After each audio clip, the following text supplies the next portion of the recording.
الانسجام، أي أنها الانسجام المزدوج. إنه ليس اسم شخص، بل هي الطاقة التي تحصل عليها من هذه المباني.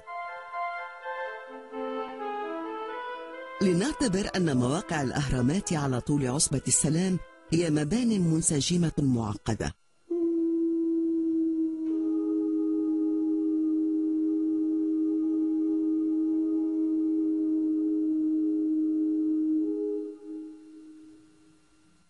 يبدو أن الغرف في الأهرامات مضبوطة بانسجام على موجات وإيقاعات موسيقية مختلفة.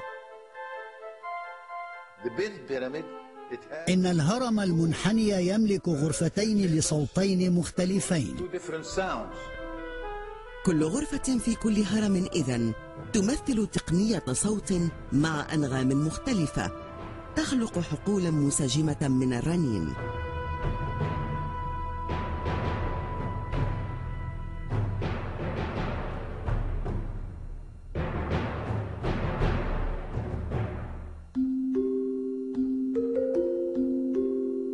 في دهشور لدينا الهرم الأحمر والهرم الأسود.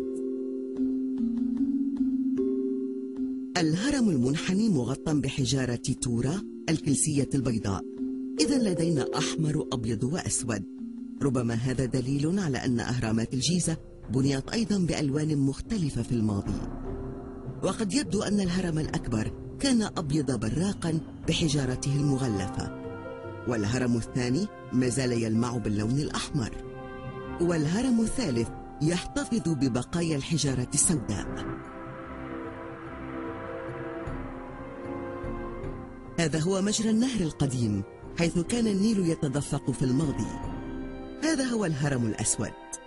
يقول علماء الآثار المصرية إن بنائي الهرم كانوا يجربون وقد أخطأوا في حساباتهم فانهار الهرم. إذن هل هناك تفسير آخر؟ هناك هرم آخر بهندسة شبيهة على بعد 100 كيلومتر جنوب عصبة السلام، يعرف باسم الهرم الأوسط.